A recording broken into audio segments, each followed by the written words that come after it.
Hi and welcome to today's daily Bible reading. I mentioned yesterday that this was going to be a different format, and unfortunately for those who are looking for a quick get through, this is just going to take a little bit more time, and there's a lot of reasons why. I said at Matthew 16, this is where the gospel starts to get really interesting, and it gets extremely interesting here in Matthew 24. I think there's been no greater chapter in Matthew that's been misunderstood than Matthew 24. Great minds, great theological minds, have even misunderstood this. And this has caused me and others some great concern, because oftentimes these views that create confusion are popularized. Millions, literally millions of books are published around the contents of this chapter and the next chapter, and together Matthew 24 and Matthew 25 are called the Olivet Discourse, because this happens on the Mount of Olives overlooking Jerusalem. So it's out of the city, it's overlooking the city. And what I want to do is read a few verses, make a comment and go through it that way, because I think the contents of this chapter are so important. It's so important that I've actually written 2 books about it. This is one of them, The Most Embarrassing Verse in the Bible. And the most embarrassing verse in the Bible deals just with these 2 chapters. And it's a quick read. This book was, I was urged by the former National Director of World Missions for the Assemblies of God in Australia, Pastor George Forbes, to write this. In fact, he commanded me, he charged me, you must write this. People need to understand this, because it actually does have significant missions implications as well. And many people enter into missions with the wrong motive based on Matthew 24.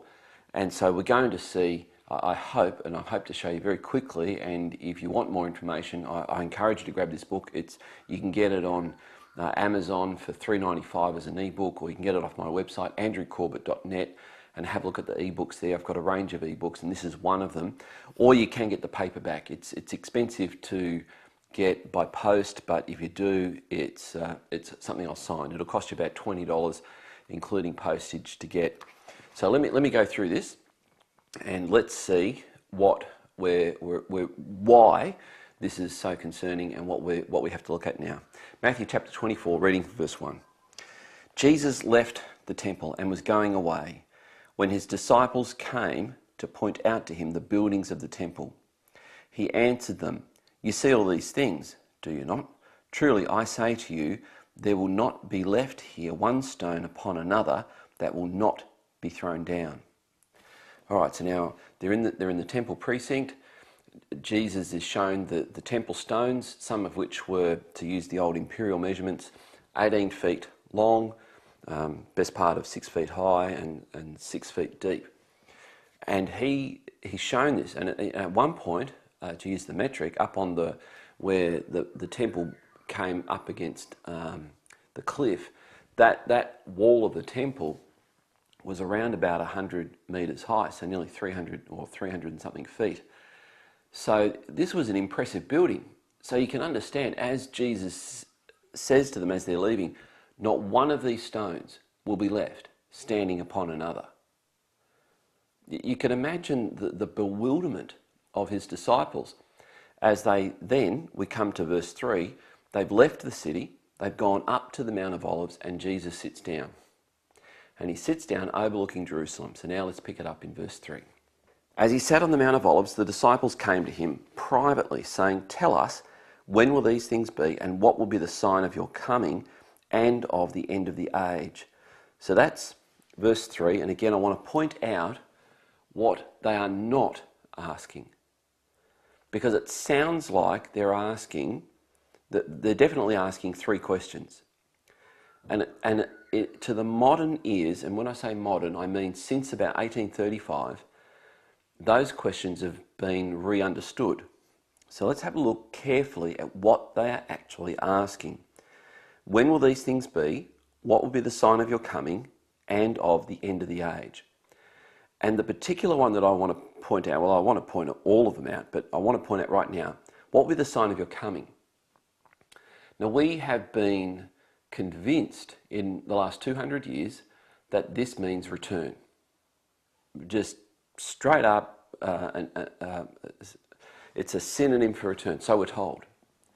And I want to challenge us to go back and have a look at the biblical language, the language of the Old Testament. Do a study on the Lord is coming, or the Lord has come, or the Lord came. Have a look at those expressions. It occurs about 12 times throughout Scripture. We're going to see Jesus using this expression later on, around about verses 29, 30, 31 in this chapter. And I'm going to suggest to you that it does not mean what we think it means. It means what they thought it meant. And what they thought it meant was exactly how the Old Testament, and the Old Testament prophets in particular, used this expression. It's an expression of God's judgment. That when Isaiah the prophet, in Isaiah chapter 19 verse 1, to paraphrase it says, "Woe unto you, Egypt, the Lord is coming to you, riding a cloud as a chariot." It's speaking of God coming to Egypt to judge them as a world power. And they were judged. How did that happen? Babylon came in and defeated them. And from that point, they never rose again. They were defeated. They were never a world power again. We see this expression used by the prophet Jeremiah when he's talking about the Lord is coming to Jerusalem. And what happened? In 586, the Babylonians came and destroyed the city. They came. God used the Babylonians. So God came in judgment and sent the Babylonians as his instruments of that judgment. We can read through the Psalms. I'm just off the top of my head, I'm thinking Psalm 96. So these expressions of the Lord coming and coming in judgment was the understanding of what that word parousia means. Parousia, coming, majestic coming, a revelation of your glory. Now I can understand why people think it means return, but that clearly cannot be the context here. The disciples cannot be asking Jesus, when will you return? Because they had no concept of him going. We have read through the gospel together and we've come across, I think, 3 or 4 significant occasions when Jesus has said something very plainly to them.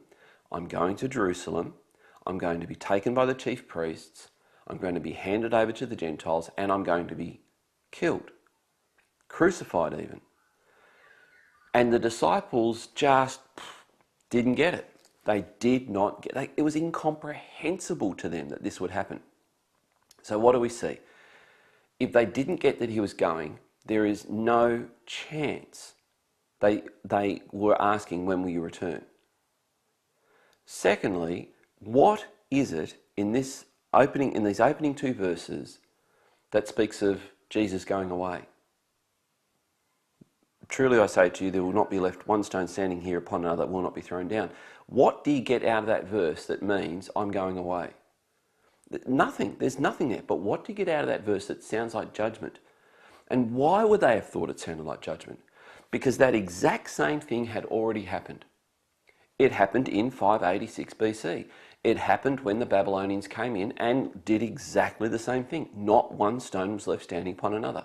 The temple was destroyed. This was the heart, the crux of the prophet Jeremiah's prophetic ministry to his people. So when Jesus says the same thing's going to happen, it's far more reasonable to understand what they actually were asking, and that is, when will you judge? You will judge. When will you judge? So that's the first thing. The other thing we'll point out in this verse is, what were the sign of your coming? So we've dealt with that. And the sign of the end of the age. Now, the King James, unfortunately, has tainted people's understanding of this one as well, because it renders it what will be the sign of the end of the world. And unfortunately, that word world in modern understanding means the world. Whereas a world can mean a number of things. In fact, the Greek word aeon means a time period, an age. And that was the world. And that's how that word was used. Back in my grandfather's day, in the world of my parents, in the world, in my world, this doesn't happen. That we use that expression in a sort of roundabout way today. So the disciples are asking, when will this age end? Well, the question is, what did Jesus just describe as coming to an end? The temple. So really they're asking, when will the temple age end? Now, I'm not trying to force anything into this text. I'm simply trying to do what's called exegesis. Look at the text and get out of the text what is there. That's called exegesis. Ex, getting out, like export, import. Exegesis. Get out of the text what's there.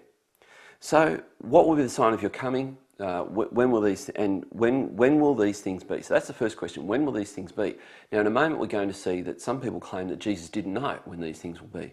Well, that makes Matthew 24 even more bewildering, because if people claim, and I'm going to dispute the claim, that Jesus was ignorant in any way, and I utterly reject and refute the notion that Jesus had two minds, that he had a human mind which was ignorant and a divine mind which was omniscient.